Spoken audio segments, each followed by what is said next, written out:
Good morning, everyone, and welcome to the November the 6th meeting of the Western BCP Planning Committee. Before we get down to business, I'll ask the Democratic Services Officer to read out the housekeeping notices and then also add about any apologies we've received and substitute members at the meeting. Thank you, Chair. Please note that this meeting is being recorded by the Council for live broadcast and will be published on the Council website for a minimum of 6 months. The meeting may also be recorded or streamed for live or subsequent broadcast by members of the public, although ultimate discretion in this matter lies with the Chair in case of disruption. For those in the room, please note that if the fire alarm sounds, please exit the building by way of the nearest available signed fire exit route and make your way to the assembly point at the War Memorial at the front of this in the gardens opposite the front of this building in Bourne Avenue. Finally, please ensure background noise is kept to a minimum and mobile phones and other devices are turned off or switched to silent for the duration of the meeting. For those in the room, this includes turning off microphones and turning the volume down completely on your laptops. Thank you. We've received apologies, Chair, from Councillor Simon McCormack, and we have no substitute members. Thank you very much. So, for the benefit of the public in the room and anyone watching online, I'll ask everybody taking part in the committee to introduce themselves. First of all, my name is Marilyn Pedvin. I'm Councillor for Newtown and Heatherlands, and I'm chair of this committee. Councillor Jo Clements, Penhill Ward and Vice Chair of this committee. And apologies for being late. I'm a bit breathless, I ran up those stairs. Joe Salmon, Moordown Ward. Julian Martin, Boscombe West Ward. Peter Cooper, Hamworthy. John Challenor, Cambercliffs Cliffs Ward. Brian Hitchcock, Hamworthy. Adrian Chapman Law, Alderney and Bourne Valley. Peter Sidaway from Broadstone. So that's the members of the committee, and then we have several council officers here to assist us and take part, starting with Monica Kwiatkowska, a DM team leader, Western team. Katie Harrington, Development Management Manager. John Bishop, Head of Planning Operations. Rebecca Rhodes, Clerk to the committee today. Thank you. Chair, we've got people online as well. Yeah, I'm going to mention. We've also got several officers and standing by online, some to do to present the case, and also we have people from legal and other specialist departments should we need to refer to them. So we move on to declarations of interest, item 3. Have any members got any interest in any of the cases here before us? No. Thank you. If anything occurs to you during the meeting, please feel free, and please do mention it at that point. So the next item 4 is confirmation of the minutes of the meeting on the 9th of October. Is everybody happy that these are a correct record? Thank you, everybody. So they're confirmed and I'll sign them in due course. Now we move on to the schedule of planning applications and public issues. The way that the meeting will proceed, on each of the 2 cases, an officer will present the case and the recommendation whether to accept or refuse. Then there will be various speakers who've pre-arranged, who have registered to speak. They are the only people who may speak apart from committee. And then we move on to questions from councillors for clarification about what we've seen, what we've heard. And then we move on to the debate and the decision. So we move on to item 6A, Egdon Drive, 10 Egdon Drive. And the presenting officer online is Babatunde Aragbisol. So if we can hand over to you, please, Babatunde. Thank you very much. Good morning, Chair. Good morning, everyone. The application before us is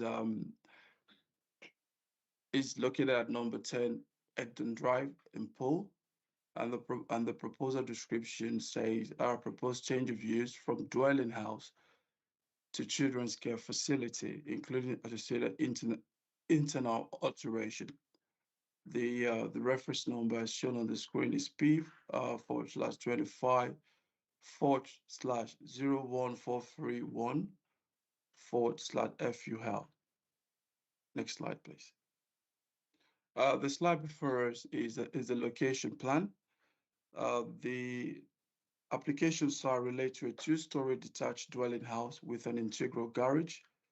It is located on the southeast of Hegdon Drive. To the front of the site is a garden path laid in outstanding for a driveway with low-level hedgerow boundary treatment. To the rear of this, to the rear is an outdoor amenity area with matured at the back here. There are matured trees within it, and vehicular access is taken from Egdon Drive. The property is located within a cul-de-sac location where similarly aged houses, albeit of a variety of design styles.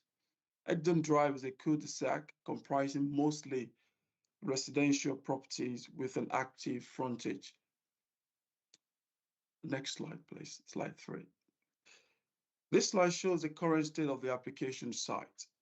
To the rear of the application site are mature trees which are protected by tree preservation order. The proposed development is seeking to change the use of the building, number 10 Egdon Drive, from a single-family home to a children's care home. The property will accommodate a maximum of 3 young people with additional needs, supported by rotating carers. Planning is required as this proposal, planning permission is required as this proposal will fall within the use class C2 residential care, where there will be 24-hour care for the children on shift pattern, representing a material change of use from use class C3 residential home. With regards to impact on the street scene, no extension of the existing footprint or build form are proposed as part of this development. As such, the development will not give rise to any harm to the visual amenity of the area. Therefore, the proposal will preserve the character and appearance of the building and the architectural composition of the area. Slide 4, please. The slide before us shows the existing internal layout of the property. The proposed change of use will require minimal alteration to existing internal living arrangement. As we can see on the slide, on the ground floor, kitchen and dining area will remain the same. The front living room will be converted to an office as part of the current proposal. On the first floor, there are 4 bedrooms. This will remain the same. 3 bedrooms will be allocated to the children under care and 1 bedroom for the living carer. Slide 5. In terms of access and parking arrangement, the proposal will utilize existing access taken from Egdon Drive, and there is already a drop curb crossing allowing vehicle to access the site from Egdon Drive. There is an integral garage and driveway to the front of the site that can accommodate up to 3 cars. Having been consulted, the Highway Authority raised no objection and supports the proposal. In summary, the scale of the occupancy and the number of staff on shift at one time will not materially be different from the occupancy expected of a dwelling of this size. The house and its curtilage will retain the look and character of dwelling houses, that of a normal residential dwelling. The vehicle movement expected from this use, given the limited occupancy, will not materially be different from that of a dwelling house. The development proposed is not likely to give rise to highway safety concerns due to its scale and nature of use. Sufficient parking space will also be made available on site. The proposed scheme on the plan contains sympathetic elements that will preserve and enhance the character and appearance of the subject property and the wider area. The proposed accommodation, considered as a whole, provides suitable living conditions for all occupants. In conclusion, the development is considered acceptable, subject to conditions as recommended. The proposal, therefore, is recommended for approval. Here ends my presentation. Thank you very much. Thank you very much. Now we move on to the registered speakers. The first registered speaker is Robert McDougall. Is he with us? No. Okay. Then the only other registered speaker is the ward councillor, Councillor Richard Burton.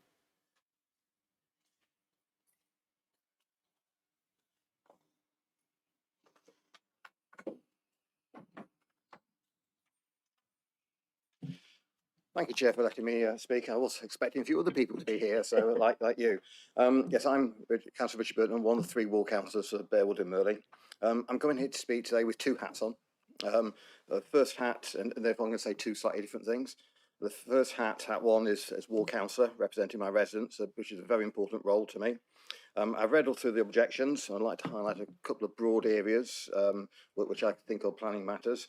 The first thing is the traffic and parking. A lot of residents are worried about that. I can understand these concerns around the possibility of increase in number of cars associated with the property, and I would encourage the committee to ensure they're happy with the parking arrangements and any possible mitigations required. And the second one was a conversion from C3 to C2, which I must admit I had to do a bit of research on to find out what that really means.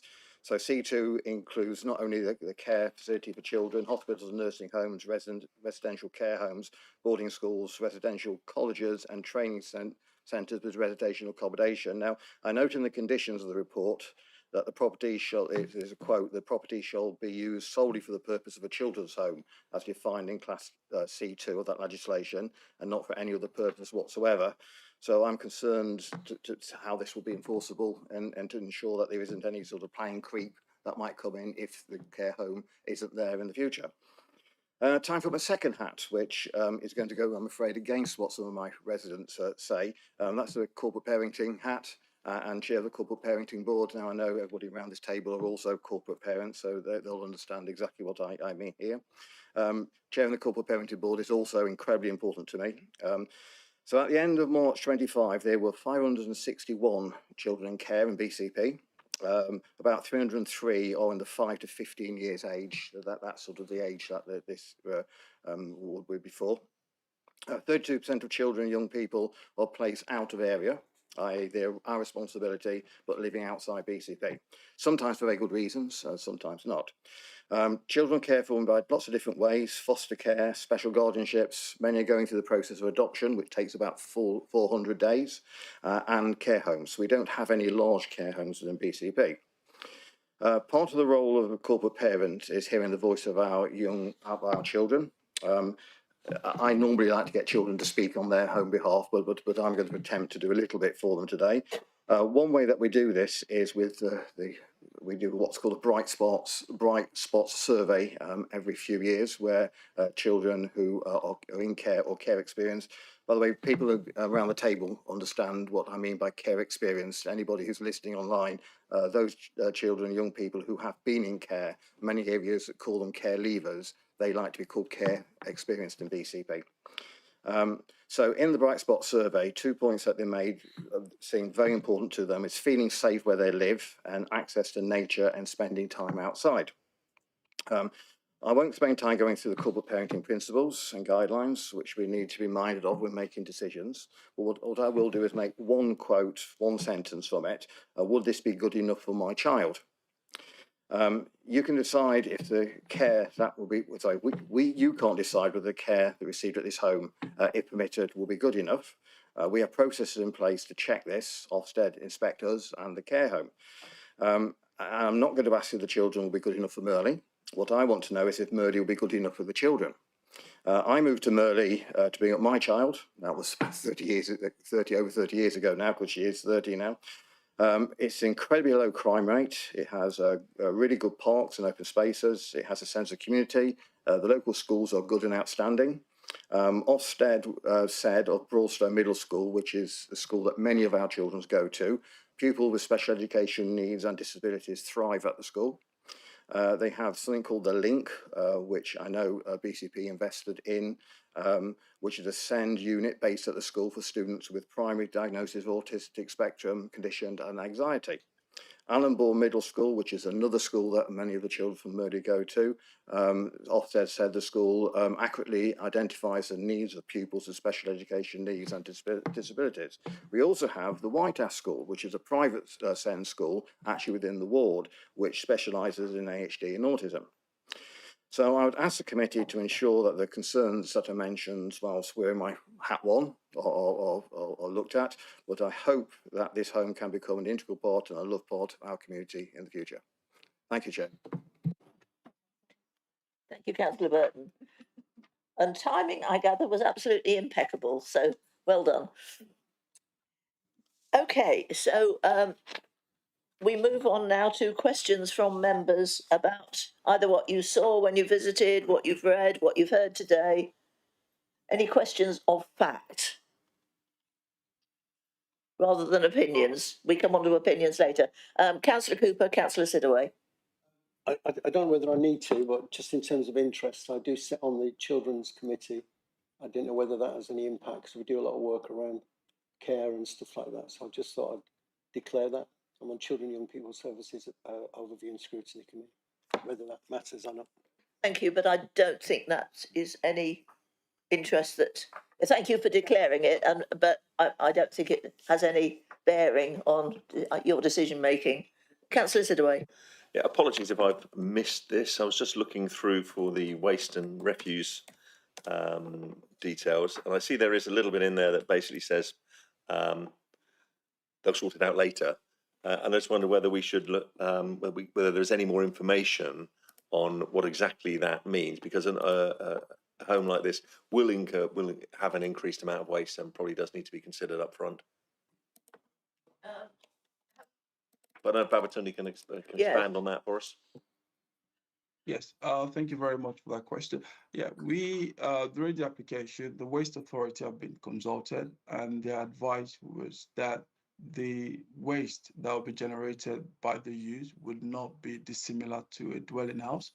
So the existing arrangement is considered to be sufficient to manage any waste as a result of the change of use. So no further requirement was asked by the applicant. Yeah, I think wouldn't mind debating that when we get to the debate section as well, please. Okay, any further questions? Yes, Councillor Salmon. So condition 5 on the management plan, I just wondered if it would be possible for us to potentially ask for that to be submitted prior to approval, because right now it seems that it can be submitted after approval, and if we can be a bit more prescriptive in what's in that management plan. So any thoughts on that from officers? It's just a preoccupation. Yeah. Condition 5, whether it can be strengthened in any way about the management plan. We can, so condition 5, obviously it's the management plan, we can have that amended, so it's preoccupation. So be submitted with details. So the details within there will be mechanisms for addressing any so-called noise or other antisocial behaviour, and that's essentially a written statement to us about how those indices would be managed. But it also includes things like parking, which have been raised, which... Yes, Yes, it would, yeah. Yeah. Happy with that, Councillor Salmon? Thank you. Any further questions? No? Anything, any comment? Oh, Councillor Cooper. Again, it might be a bit off kilter, but there's, you know, where it says that Ofgem registration is intended. I just wondered whether that could be a bit more specific, because that means... I don't think that's actually a planning issue, but I can be corrected on that. It's a question, maybe.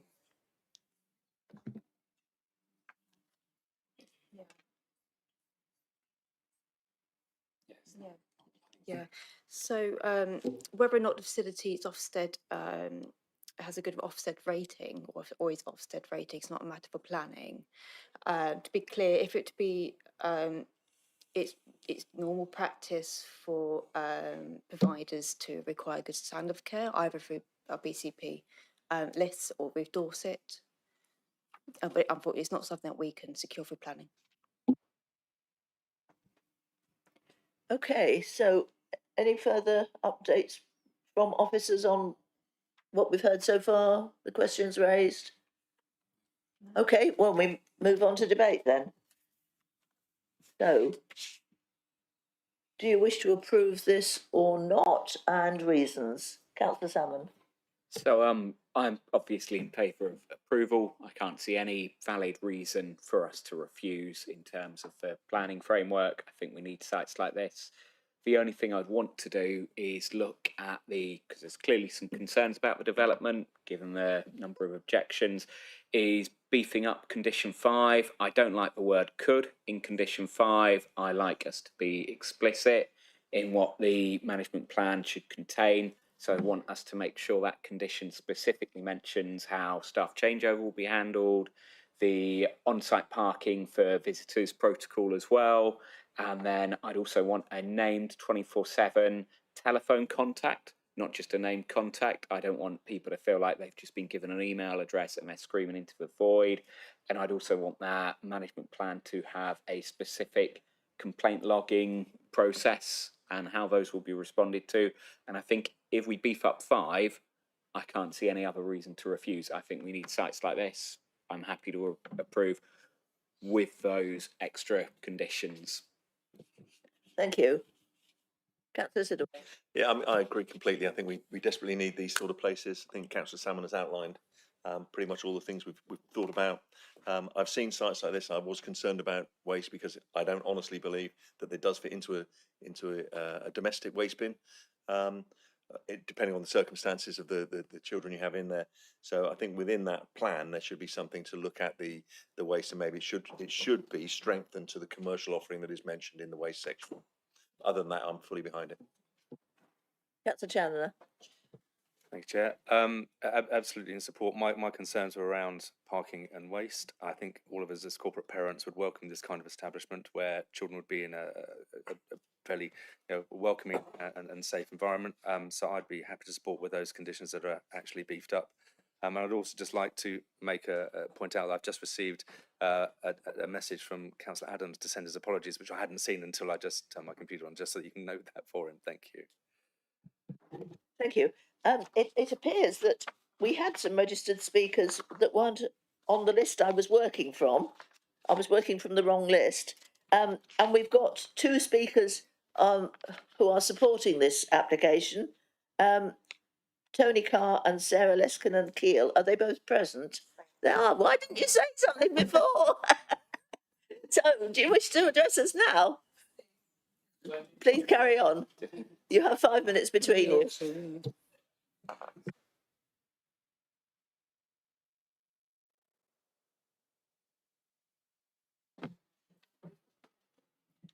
Okay, when you're ready. Thank you, Chair. Thank you, members of the committee, for the opportunity to speak today. My name's Tony Carr. I'm the Ops Director for Children's, and I am also the registered responsible individual with Ofsted for this children's home, potential children's home. Across the BCP area, there are 500 children and young people in care at any one time. Despite local authorities' best efforts, there's not enough local placements for these children who can't live with their families. This means children are placed outside the BCP area, far away from their school, their friends and the familiar surroundings.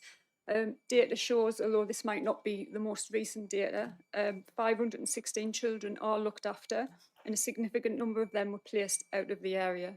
This distance can make it harder for them to stay connected with their local networks and receive consistent support from professionals who know them best. BCP's own children's placement strategy, recognising it's a pressing issue, it highlights the need for urgent local residential capacity, small nurturing homes where children can stay close to communities and maintain important links with schools, family and friends. By opening a well-managed home at Egdon Drive, we help meet this need, providing high-quality care so children can stay close to their community and maintain vital stability in their lives. And to be very clear, this home will offer placements first and foremost for BCP children and probably Dorset children, prioritising local children. The home itself falls under Class C2 residential institution, which covers care homes and children's homes. The property will accommodate up to 3 children cared for by trained staff on a 24-hour basis. It's not a large facility, it's not a large institutional setting. It will operate and appear as a normal family home within Egdon Drive. We know the only other permitted uses within C2 would be a boarding school, residential college, nursing home or training centre. The property wouldn't meet those requirements of any of those others, and we can confirm categorically we only wish to use it as a children's home. Importantly, no external alterations are proposed. The property's scale, layout and design remains entirely in keeping with the neighbourhood dwellings. The change of use therefore represents low intensity, domestic scale operation that will not adversely affect the character or appearance of Egdon Drive. We know parking has been a concern, and under the BCP parking standards, C2 use of this nature children's residential requires provision consistent with the standard residential dwelling. The site does benefit from a single garage for a single car, and the driveway comfortably accommodates 2 cars, providing 3 on-site spaces in total. This fully meets the standards and ensures there will be no overspill parking onto the highway. Staffing will typically involve 2 carers on duty at any one time, working in shifts with occasional managerial visits. Any additional professionals, such as social workers, would attend infrequently. As such, traffic movements will be comparable to those generated by a typical household. We have policies for our staff to make it very clear that parking must be within the curtilage of the property or away from Egdon Drive itself. This will be enforced by local management. Visiting professionals will be advised of these arrangements. Local residents will have a named person and a contact details locally if they have any cause to raise concerns regarding parking, as well as a named contact to escalate any concerns if they've not been satisfactorily resolved. In terms of amenity, the home will be professionally managed with clear policies to ensure a calm, supportive environment. Noise and activity levels will entirely be consistent with those expected from a normal family home or an ordinary family home, and the home will be regulated by Ofsted, monitored by the local authority's own quality assurance mechanisms, and provide a high level of oversight and accountability. So just to summarise, the property use is consistent with the Class C2 residential home only. Parking and access arrangements fully meet adopted standards, and staff and visitors will be considerate when parking in the local area. There's no external changes, so visual and residential amenity will be maintained, and the change of use is modest, incompatible with the surrounding and residential areas. We feel this proposal represents a well-managed, small-scale residential use that aligns with planning policy and supports the local authority's wider objectives for local children's care provision. Thank you. Thank you. I have to tell you that you've used up all but 14 seconds of the allocated time. So if you have 14 seconds worth of points you wish to make, please do. But it's going to be very limited.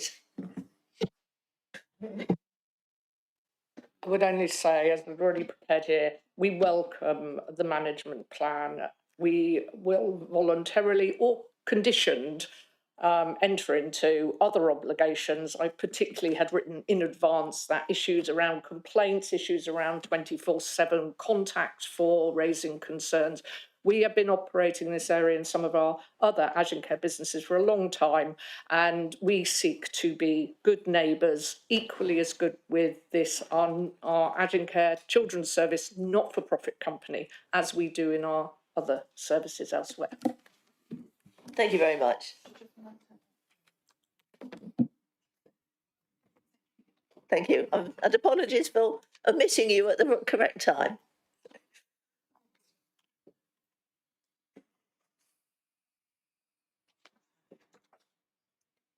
So back to committee. I don't know whether anything that's been just said raises any more questions. No, so we continue with the debate then.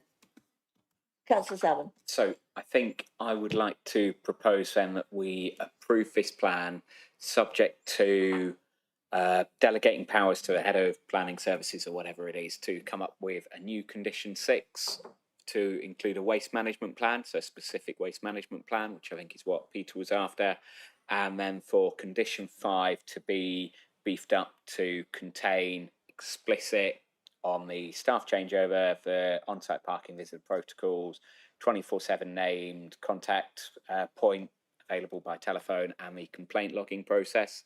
And I think with that, that ticks all the boxes. Thank you. I'd second that. Right, Peter's got him first to second it. Peter said, Councillor Sidaway. Thank you. Any further comments, or shall we go straight to the vote? I think we can go straight to the vote. Incidentally, the inclusion of that the amendment about the conditions to be drawn up by the head of planning or whoever in consultation with the chair and vice chair. Oh, yep, sorry, I've got terrible memory, Chair. Thank Yes, you. in I just thought I'd get consultation with that the in. chair or vice Thank you chair. very much. Okay, so if you're happy to support this application with the amendment as put by Councillor Salmon, will you please vote now? 1, 2, 3, 4, 5, 6, 7, 8. Unanimous. Thank you very much, everybody. So that is now approved and we take it from here. Thank you very much, everybody who's taken part. You should have the meeting in light. Yeah. It's on your memory sheet.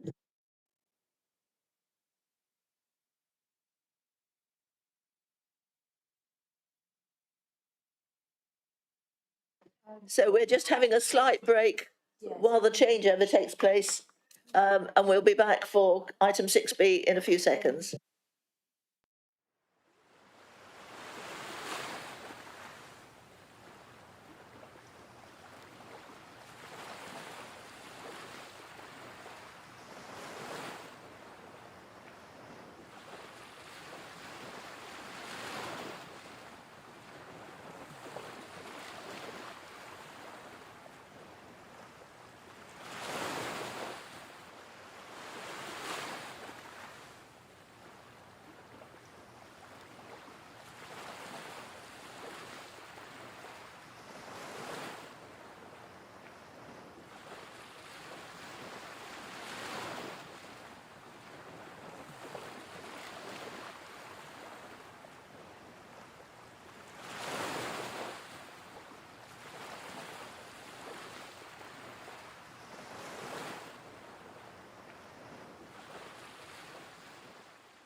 We're on to item 6B, Carrisbrook 172 Canford Cliffs Road, which is BH 13 7ES. And the case is going to be presented by John Bishop, who is sitting beside me.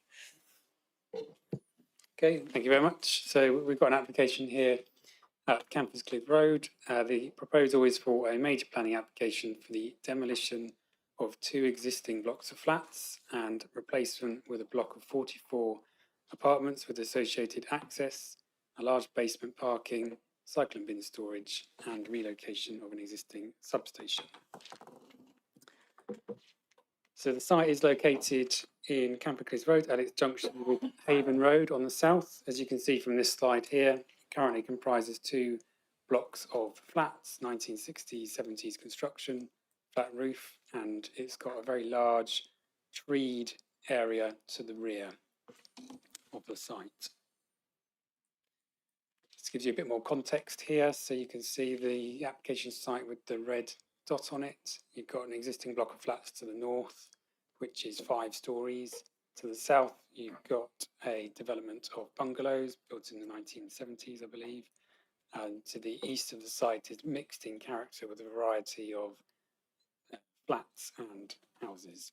And then you can see to the west is very heavily treed, and then also the site slopes away quite dramatically as you go to the further to that side. It's just a roof form of the existing buildings. So you've got one is 5 stories and one is 4 stories, and you've got some single-story garages connecting the blocks. It has very much a 1960s style feel, and this just shows you the nature of the surrounding land. So you've got the very heavily treed rear or to the west of the site. This site here shows you the existing block of flats to the north, which is 5 stories of modern construction. The proposal is seeking to put back 44 flats, 17 on there at the moment, and it's going to be a mixture of 16 2-bedroom flats, 26 3-bedroom flats, and 2 4-bedroom flats. So it's got quite a few larger units. In terms of height, the total height will be 6 stories plus a basement, which is admittedly taller than some of the surrounding properties, but in terms of the context, being with the treed backdrop, it's considered to be appropriate. And there are also extant permissions on the site for taller buildings, which I'll come on to shortly. So this is the rear elevation. So it's very much a contemporary style building with sort of metal cladding and glass balconies with large full height glazing to living rooms. It's an example of the side elevations there, and it gives you an idea of the slope of the site and the basement construction. This slide shows you the current proposal, which is the coloured building. The turquoise dotted line is the extant consent, which is for a taller, larger building. You can see that this building steps in at the upper levels to help reduce the mass. And the dotted red line there is the existing buildings. So I think this is quite a useful comparison just to show you that actually what's being proposed is smaller than what has already got consent for. They're proposing a slightly different building. This shows you the layout. It's a bit of a busy drawing, but what it shows you is how basically the block sits on the front of the site. You've got access to the northeast corner, which then takes you down to the basement parking, and it is constructed so as to maintain the vast majority of the trees which are to the rear. There will be a total of 11 trees that are required to be removed in order to facilitate this development, but there are 26 trees being replaced. The tree officer has no objection to the scheme, subject to conditions. They're happy that the building can be built without damaging the TPO trees, which are to the rear of the site. Just in terms of neighbouring amenity, as the closest building is to the north, which I've mentioned, which is this block of flats here. This is a 5-storey building. It's considered that there won't be an adverse impact on this building, in part due to the separation distance and the fact that there'll be no main habitable windows on the side elevation. There will be some glazing, but that will be obscure glazed, and the balconies will all have privacy screens on them. This is the development of bungalows to the south. It's approximately 25 metres away, and again, it's considered that there will be no adverse impacts on the amenities of these bungalows due to that separation distance and the design and layout of the flats. The flats themselves are considered to be well designed in respective layouts. They all comply with minimum space standards or exceed it. All of the flats benefit from outside amenity space in the form of balconies or terraces as you go up the building. The vast majority of the flats are also dual aspect, owing because they're larger, so they have a choice of balconies, one at the front and one at the rear. The layouts are mirrored as you go up the building, and then the top floor is set in to help reduce the scale of the building. As mentioned, there's a large basement car park, so in respect of parking, you've got a total of 66 spaces, I believe, for the 44 flats. And although that is a shortfall of 5 spaces when compared to the SPD, Highways have no objections to the scheme on the basis that the level of parking is the same as for the extant permission. The number of bike parking exceeds the standards, and Highways are also happy with the layout of the basement and the access and egress arrangements. Just in respect of biodiversity net gain, so you can see the trees which are to be removed here. It's not been possible to provide 10% biodiversity net gain on site because of the need to remove these trees. However, the 10% will be being made up by an off-site contribution, so there's no objection in that respect. In respect of refuge storage, there'll be an outside refuge store to the northeast of the site. Waste and recycling have no objections to the arrangements which are being provided, and they're considered to be acceptable. In respect of affordable housing, there is no affordable housing proposed as part of this scheme or any off-site contribution. The scheme was deemed to be not viable with any amount of contribution. The viability assessment was reviewed by the DVS, and they agreed with the findings, so it is not considered to be deliverable with any sort of affordable housing contribution. And just to sum up, again, I'll finish on this slide. This shows you the design approach, which is quite contemporary with projecting balconies, lots of glazing and cladded type finish, which is considered to be acceptable for the area. It's quite a mixed area in terms of architectural character, and this is considered to be a high quality, well-designed building. In respect of the scale, it is a large building, but it's considered to sit comfortably on the site, given that it's got a large treed backdrop, and it's also smaller than the extant consent, both in terms of overall height and mass of the building. So, in summary, it's considered that the proposal is acceptable. It will deliver a high number of good quality larger flats, and it is acceptable subject to the conditions outlined in the report and recommended for approval. Thank you. Thank you, Mr. Bishop. Now we have several registered speakers. First of all, we have 2 speakers in objection. One is here, one has submitted a statement which will be read by the Democratic Services Officer. So we start with Mr. Adam Bennett, and the 5-minute allocation of time will be shared with the written statement, which means you have 2.5 minutes. Thank you very much. Good morning. This proposal is a significant regressive step from the good urban design principles that were established by the previous grant of consent, and fundamentally, it's unacceptable and contrary to the policies of your adopted plan. Councillors, it's clear from your office's assessment that no consideration has been given to the impact of the material increase in the level of accommodation at upper floor levels directly adjoining Chetwynd, or in turn its impact upon the residential amenity of their residents. Your office's report focuses on the fact that the overall height of the building has not increased, but this fundamentally ignores the fact that the width of the building substantially increased at upper floor levels. The claim that the building continues to inset its upper floors and reduces its bulk at the outer edges is plainly false. The proposed building is materially larger at upper floor level, the 6th storey 13.2 metres closer to the facade of Chetwynd. the fifth story 8.8 metres closer, and the fourth and below 1.5 metres closer. The massing of the building is no manner in the centre of the site here. It now extends substantially closer to Chetwynd, to the detriment of amenity of residents. The stated reductions in separation distances are so significant there will be a material change in the spacious character of the street scene and harm to neighbour amenity, which the previous approved scheme was designed to avoid. This is a point your officer's report appears to expressly ignore, and indeed there's no actual assessment undertaken of the implications of this change in relationship. The oppressive scale and massing of the proposed building, positioned both closer to Chetwynd and at a full 6 stories close to the boundary, will be overbearing, give rise to an unacceptable harm to privacy through actual overlooking and perception of overlooking, and impact upon light. Balconies on the northern elevation of the building, within what is described as the 5th floor level, extend right up to the edge of the building footplate and allow views directly across Chetwynd and into its private curtilage. No screening could be introduced to reduce this impact, given that this is at the 4th, 5th and 6th story respectively. The balconies of the previously approved scheme were set back considerably from the northern edge of the building, as were the entire 5th and 6th stories, for the sole purpose of preserving amenity for the neighbouring property Chetwynd.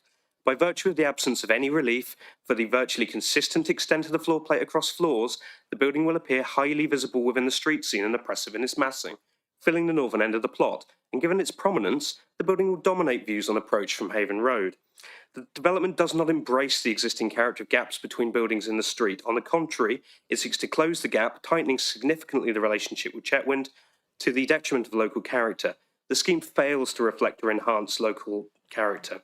The result is a development which is visually domineering, harmful to neighbour amenity, and contrary to character. The development is expressly contrary to PP 27.1, PP 28A of the local plan, and is for this reason unacceptable. We ask that you vote to refuse, members. Thank you. Thank you, Mr Bennett. And now the Democratic Services Officer will be reading the statement from Mina Beckett.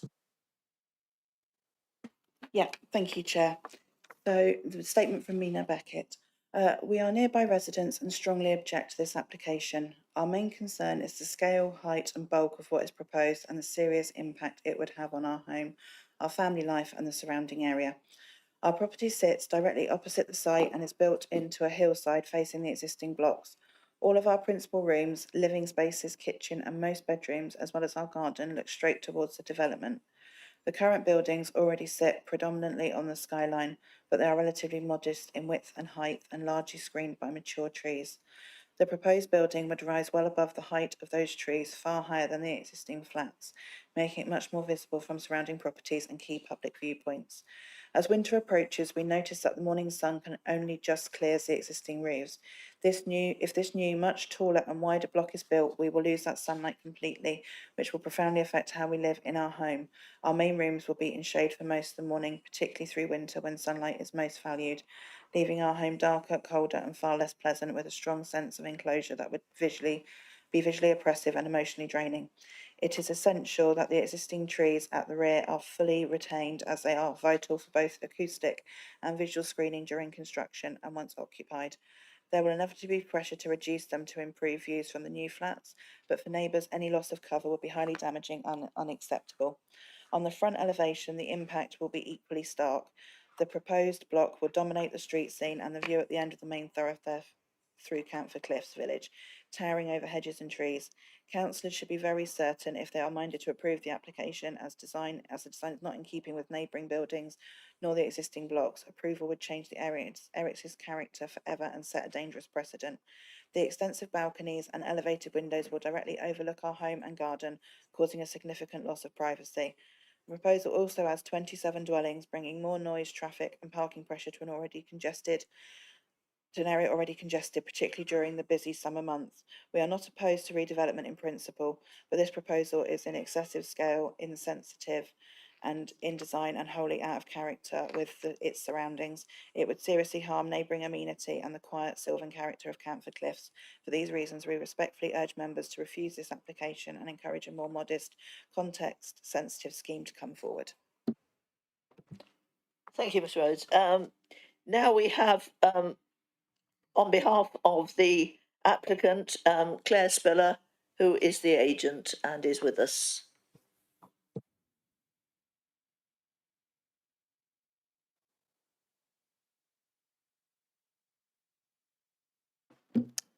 Thank you for the opportunity to speak in support of the application. I'm speaking on behalf of 172 CCR Limited, the applicants. They are very pleased to see that the application has been recommended for approval, and it's hoped that you're able to support the officer's recommendation. As detailed in the committee report, there is a previous application for the site which has been approved. This is an extant permission and is a valid fallback. The reason for this amended application is due to the prohibitive costs and additional time delays associated with the recent national changes to the fire regulations, which would apply to this extant permission due to the story heights and/or height, meaning it was a higher risk building. We have worked with your officers to achieve an acceptable scheme. The application includes a detailed tree report together with engineering details for the construction. These technical reports have been reviewed and agreed by the Council's Arboricultural Officer. There is also support from your Highways Officer, Waste Operatives Officer, the LLFA and Drainage Officer, Ecology Officer, and your BNG Officer. The proposal is for 44 units, a mixture of 2, 3, and 4 bed apartments. All apartments would have extensive private terraces or balconies, and they would all exceed the internal space standards set out in national guidance. You will have seen in the officer's presentation that this proposal, when compared with the extant permission, has been reduced in height by approximately 2 metres. The principle of large flatted blocks has been accepted on this site, and your officers confirm that the principle of development is supported by policies PPO 1, 2 and 34. There's also been changes to the design and appearance of built form from this extant permission. Front elevation will have angular and curved balconies, which adds visual interest to the building and breaks up the mass of the built form. The scale and design of the flatted block would sit comfortably within the street scene and the area, which is mixed in character, but it does include large blocks of flats of a variety of architectural styles and use of materials. The proposal would comply with policy PP 27 and 28. We are of the opinion that there would be no material reasons to refuse this application on scale or design in light of the extant permission. As set out in the case officer report, the two-to balance applies in your considerations of this application, with the proposal providing a net gain of 27 residential units in a sustainable location. The proposal includes 1.8 metre high obscure glazed privacy screens, a reduced side terrace to the top floor flat, and obscure glazed windows on the north on the side elevation to number 170 Camford Cliffs Road. This resolves the earlier neighbour objections to overlooking and loss of privacy to the occupants of 170 Camford Cliffs Road. There will also be no material harm to the daylight to the occupants of 170 Camford Cliffs Road compared to this extant permission. Your officers have not considered that daylight is an issue. The proposal would therefore provide acceptable living standards for the occupants of 170 Camford Cliffs Road, complying with your policy PP 27. With regards to the outdoor amenity offer for the future occupants, the ground floor units will all have private garden terraces. Apartments from first floor upwards will have extensive private balconies. The change in levels across the site means that the upper floors will have views over the top of the canopies, to the pine trees at the rear. Occupants will also have access to this treed communal grounds, which is sat at a lower level. However, most of these trees are pine trees, which will have high canopies, allowing sunlight to filter into this west-facing communal grounds. The landscape proposal for BNG is for an area of open space and lawn in the communal garden area to the rear of the terraces, serving the ground floor apartments. For BNG, a landscape management plan has been submitted, which requires the planting and management of understory shrubs and trees, thus providing a tranquil and natural landscape setting and environment for the future occupants to wander around. The proposal offers a variety of high-quality external outdoor amenity space. Camford Cliffs Play Park is also within walking distance, and the site is close to the beach, which provides alternative recreation for the future occupants of the apartments, accessible by foot and bike. The proposal would provide 10% net BNG net gain, mostly on site, but also with buying a few credits. I trust that you are able to support the application. Thank you. Thank you, Ms Miller. We have no one else registered to speak, but of course one of the ward councillors is a member of this committee, so no doubt he will want to speak at the appropriate time. Before we go on to questions, any issues raised that you want to address at this stage? No. No? Okay. So we're on to questions. I'm going to start. I raised it at the briefing on Monday about the amenity space because the application extends far deeper into the site than the current block. And already the current block is pretty near to the trees. It's great that we've got so many trees there, but I wonder if it's going to the living conditions of people in those rear-facing flats at that point, how close to the trees they're going to be, and whether it's going to be a bit very oppressive for them, and whether there was the option, the possibility of having a reasonable amount of landscaping, a grassy area where they can sit out or whatever, like, or whether it's going to be flats and almost immediately trees. So I don't know if anybody can answer that one. Yeah, I mean, it's a balance at the end of the day. A lot of those trees are TPO trees, so you wouldn't want to necessarily lose them. I mean, it's west facing, so it's not too bad. And again, I said the majority of the flats are dual aspect, so they look east and west to the. If you look at the, It's about 10 metres to that tree. 10 metres. If you look at the layouts, you have, take this flat an example. It's dual aspect. It's got east at the front and west at the back, so that helps in terms of the quality of the accommodation. You've got about 10 metres from the rear elevation to where the trees start, and then as you can see from the slides I said earlier, well, it's difficult to see from these photos, but there is a significant change in levels as you go to the south. Probably get a feel for it for here. So actually the land slopes away quite a lot. I know the trees are tall, but factor in the slope as well, that does make a bit of a difference. But I think, go back to this one, the fact that the flats are dual aspect, you've got 10 metres, particularly when you go onto the upper floors, you're going to be above the trees anyway. So I think it's an acceptable compromise in terms of retaining as many trees as possible. Is my view. But I'm still concerned about how much open area there will be for amenity use. I mean, fair enough to have lots of trees, that's lovely, and you go for a walk in the trees, but it's not the same as being able to sit out in the sun in a garden and maybe have flower beds, I don't know.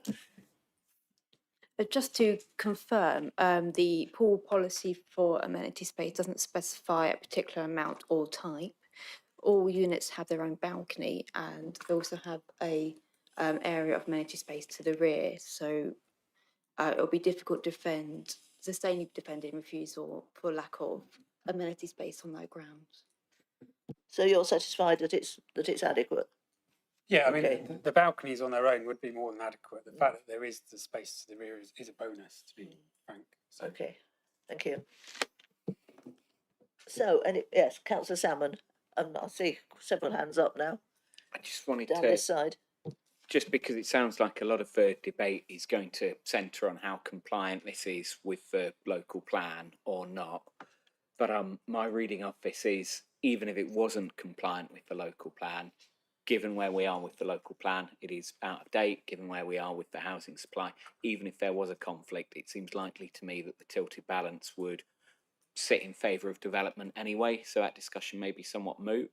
If this was in violation of, was it PP 27, would the recommendation still be to approve? Well, the tilted balance, we are applying that because we've got, we don't have a 5-year land supply, so you need to factor that into all of the decisions. So if it was a marginal decision, then the tilted balance you'd give greater weight to that. But I think in terms of this application, I don't see anything in here which conflicts with policy. So the fact that you've then also had the tilted balance gives it even more kind of weight to being approved. I just check I've got my head around it then. From officer's point of view, there is absolutely no policy conflict whatsoever. But even if there was, we would be applying the tilted balance and quite possibly granting anyway, despite those conflicts. Yeah, that's great. Okay, I saw lots of hands down to my right. I know there are some on the left as well, but let's have Councillor Chapman Ward, then Councillor Sidaway. Thank you, Chair. We saw the outline that shows the extant permission with regards to the height of the building.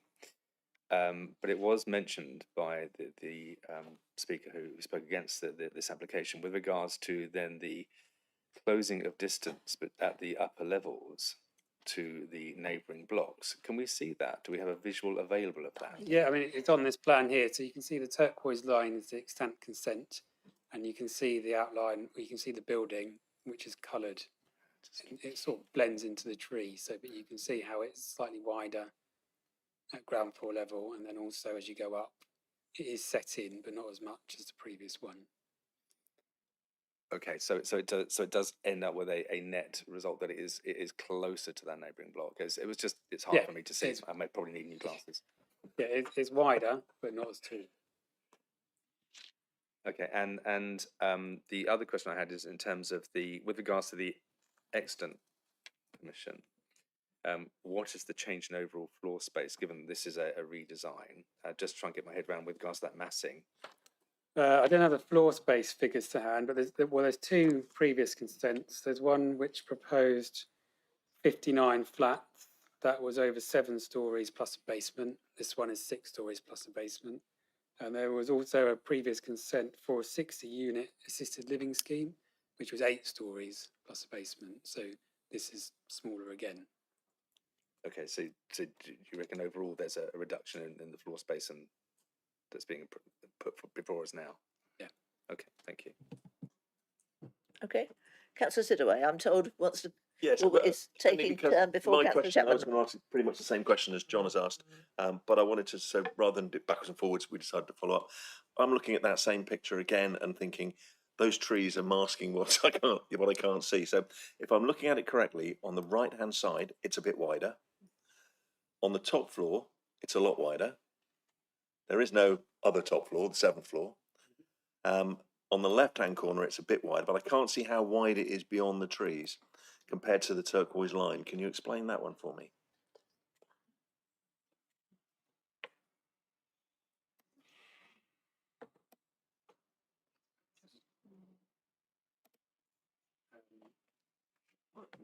Really wide to see the tree, can't there?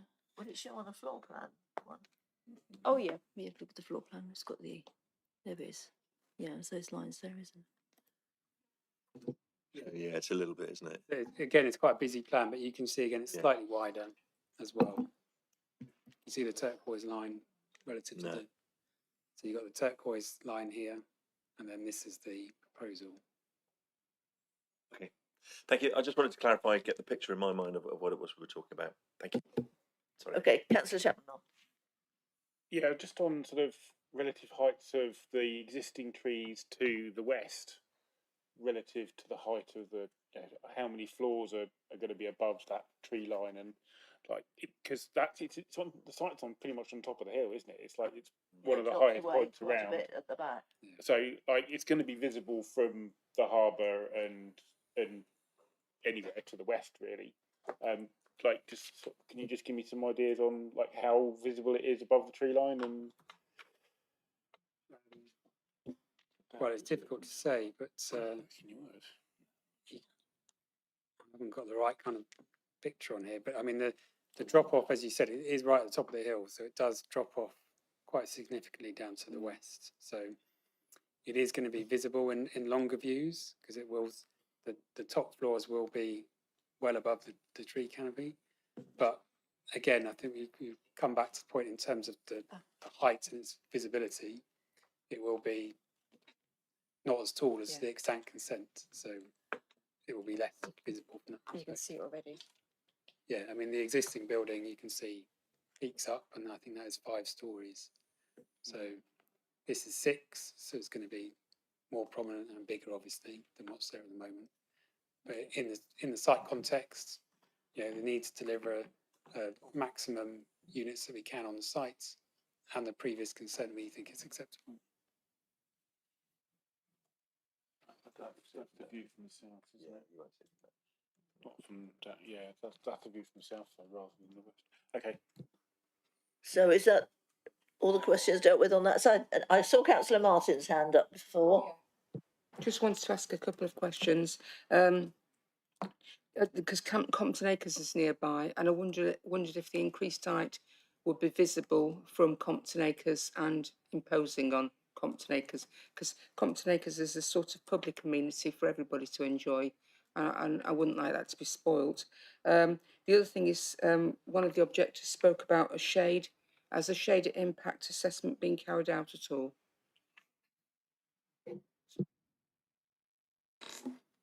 No, we haven't had a daylight sunlight assessment or shading assessment with this application. And what about the issue with the proximity of Compton Acres?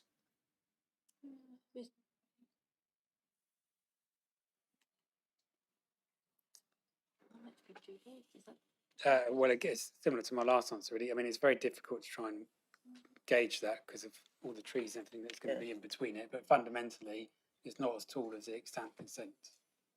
It's not as tall as the extant consent, so it's got permission for a building which is a whole story higher. And that still could be implemented? Yeah. Yeah. It's capable of being implemented. Okay, any more questions? Oh.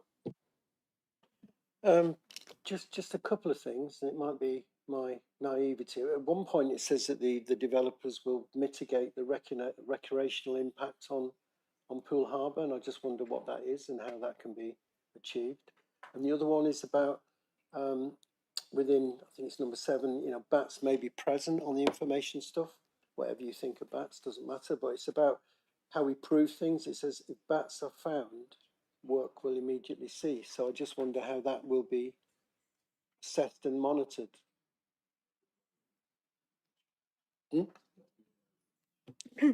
So, regards to Poole Harbour, so this is take a step back. So, Poole Harbour is a protected site by the habitat regulations, and part of the methodology for mitigating said impact is through the SAM strategy. So, it's a strategy of it's a package of measures to mitigate impact resulting from recreational pressure, and for each additional residential unit, there is a contribution that is sought towards that. So that's what that is. Is there anything on bats? And bats.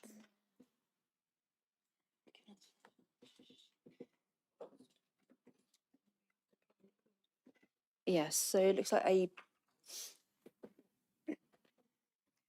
bat survey had been received and considered for ecologists, and they advised enhancements and mitigation.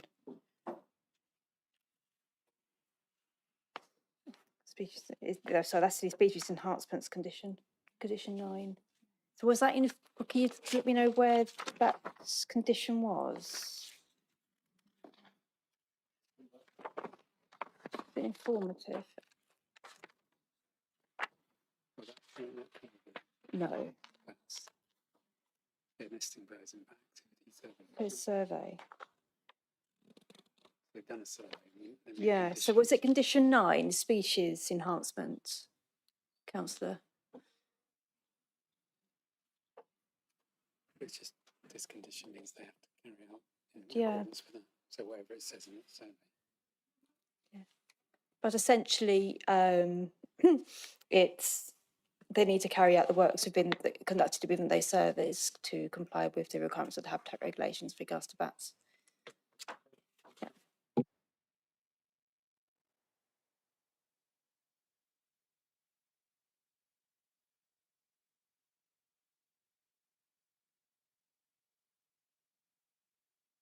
Councillor Sidaway. I want to ask the usual question about viability. I wonder if we can see the viability statement at some point on one of these developments, because 44 flats in the most expensive ward in the area not being viable strikes me as we'll never get anything viable. And I think it'd be really interesting to understand. So we don't keep asking, because we ask every time we get one of these, don't we?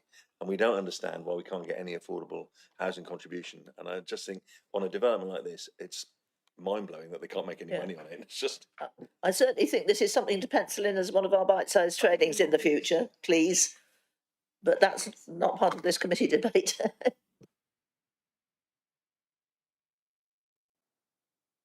So I don't know whether you can throw any light on that, but I'm Well, yeah, a little bit. Other than, like, so this site, obviously it's got high initial costs because you've all got 17 properties there already. So that's a high site value already. It's got an enormous basement. That's a huge abnormal cost in terms of construction. And basically, I mean, I would agree with you, but it's a theme that you find on pretty much every scheme nowadays, is because the physical cost of constructing anything now, the building costs have gone through the roof in the last 4 or 5 years, and values haven't gone up 4 or 5 times in that time. So it is difficult to make anything viable for this type of scheme, particularly our type of borough where we've got mostly infill. If you're talking about 3,000 houses on a greenfield site, then it's a different matter. But where you've got schemes like this, very, very high build costs, I know the values are high, but the two don't necessarily match up. So. Okay. No, I mean, I understand a lot of that. I think it would be really useful to understand, and perhaps in our training sessions at some point, to have a look at one, maybe this one because it's so recent, and also understanding, do we just take the word of the person? I know they're professional people, but does someone else cast an eye over it from within BCP Council and say, yeah, actually, Joe is right? Yeah, we employ a district valuer. They review the viability assessment and then they can. Peter, I agree with so much, but it's not specifically an issue for this decision. So, any more questions? No? Right, move on to debate. Councillor Salmon and then Councillor. So I sympathise with what Councillor Sidway said. I find it very frustrating that we're always told no affordable housing. I think there's a debate for outside this room about what's gone on with the local plan and how we've ended up here with a local plan that's out of date and so forth. We are where we are, though. There are no valid planning reasons I can see to refuse, and even if they were, given the state of the local plan, even if it was in conflict, I think we'd still be approving. So I would like to propose that we approve this application. Okay, I don't know whether anyone's willing to second at this point or whether we'll just hold that. Right, thank you very much, Councillor Hitchcock. But we also have Councillor Challoner and Councillor Martin wanted to speak, I seem to remember. So over to you. Thank you, Chair. I think one of the challenges here is that we're pretty hamstrung by the previous application that's been approved, and I appreciate the fact that this has come back at a reduced height. I like the objectors. I don't think it's great that they've actually extended the floor plan to the footprint to go closer at certain levels to the neighbouring block. I'd have preferred if they'd stuck to the original distances. I think that might have made things a little bit easier for those people who are going to be most directly affected.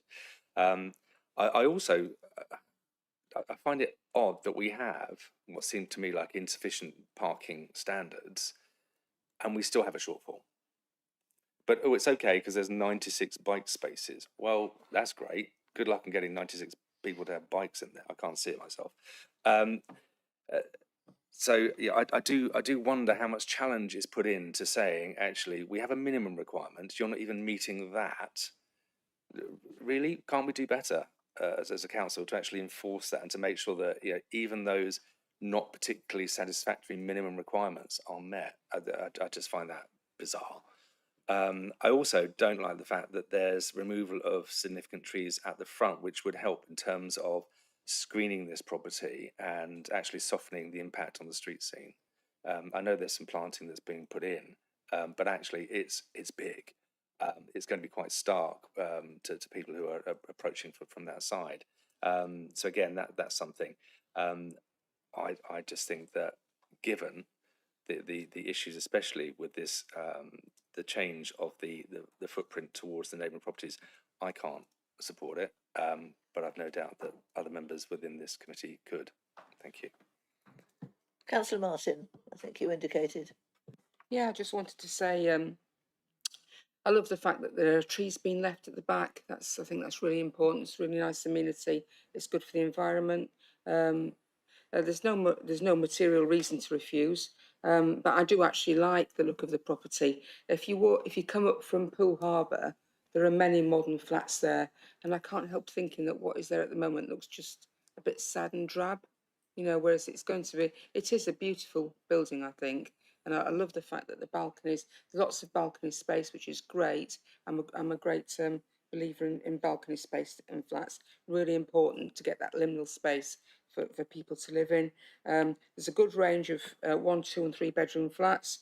They've worked with the officers in building this. I like the fact they've decided to reduce the height because of fire safety. It's definitely in keeping with the local area, as I say, when you walk up from the harbour. And I think, although there's no affordable housing in there, I think actually what we do need in the BCP area at the moment is investment and people with money coming to the area. And these are luxury flats, so quite well designed. I would enjoy living there myself, but definitely can't afford it. Yeah, I think it's nice, and for those reasons, I will support it. Thank you. I agree with a lot of what Councillor Martin said. I actually like the design. I like the curved and irregular balconies. It has an Art Deco feel to me, which is probably not architecturally correct, but that's the impression I have. And I very much like the size of the flats. That there's a majority of 3-bed, quite a few 2-bed, and 1 or 2 4-bed. We so often have had blocks presented to us for consent that are entirely or almost entirely 1-bed. That it's great that we're getting some proper, hopefully family homes. Whether families will be able to afford them is another matter, but they're in a good location.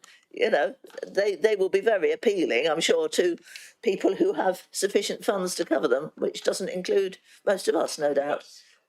But I do like, I mean, you know, we get so many 1-bed flats, even in this sort of area, which probably just go for holiday homes. These will hopefully be year-round accommodation, which is what we need. So to that extent, I'm happy. I'm not so happy that, as I've already said by my questioning, that there's not going to be much useful amenity space in the sense of open. And I'm concerned about the extension towards Chetwynd, but it doesn't look to be huge to me. I like the fact that it's reduced. So on the whole, I'm happy to support this. And we've already had it proposed and seconded, so we'll be ready to go to the vote quite soon. Councillor Martin. I was just going to add, I don't think there's not a lot of amenity space. You would occasionally probably, if I lived there, I probably wouldn't walk in amongst those trees very often. But there's so many other areas in that village to go to. There's the children's play park. There's several walks down to the seafront, to either the seafront or the harbour front. Lots and lots of things to do locally. I think even with families, it wouldn't matter that there's not, and they've all got big balconies anyway. I don't think it matters. There's not a lot of space, not a lot of grounds, but take your point. Thanks, Chair. Yeah, I completely agree with everything that Councillor Martin says, and mostly with the Chair. I'm not too concerned about the lack of amenity space at the back, because they all have quite large balconies, and that is an amenity space in itself, really.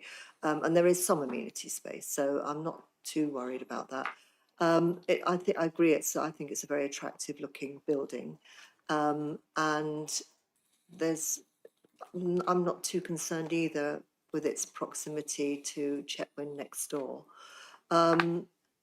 Let's hope that we do get some interest from people who want to actually live there permanently. We are still seeing a lot of people moving from London down to this area.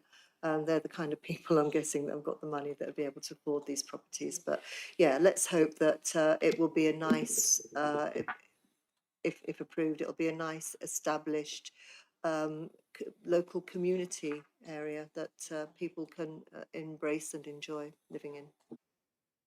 Okay, officers, anything you want to add to what you've heard? No? Right, I think we're ready to move to the vote then. Oh, Councillor Cooper. Thank you. I can't see any reason to vote against it. What I do think is that we need a broader conversation about outside of this committee about the local plan, affordable houses and homes for people who actually live here, not for rich people who come in and buy. we've got enough of those. And I'm, you know, I'm going with the flow on this one. My heart says no, but I will go with the flow because I've heard some really good things. But there is a much broader conversation we have to have for the future of children, young people and families in Poole. Absolutely, but that's, you know, we can't let that affect this decision adversely. Oh, I think it's been well and truly noted. Yeah. So we move to the vote. It's been proposed and seconded that we approve this application. If you wish to approve it, will you vote now, please? 1, 2, 3, 4, 5, 6, 7, 8. And if you wish to oppose it, please vote now. And if you're abstaining, vote now. 1. So thank you, everybody. That's the end of the agenda. We have no appeals reports today. So don't go, please, members of the committee, because we have the training to come. But the public part of the meeting is closing now. Thank you very much. Stay for the training. I didn't know.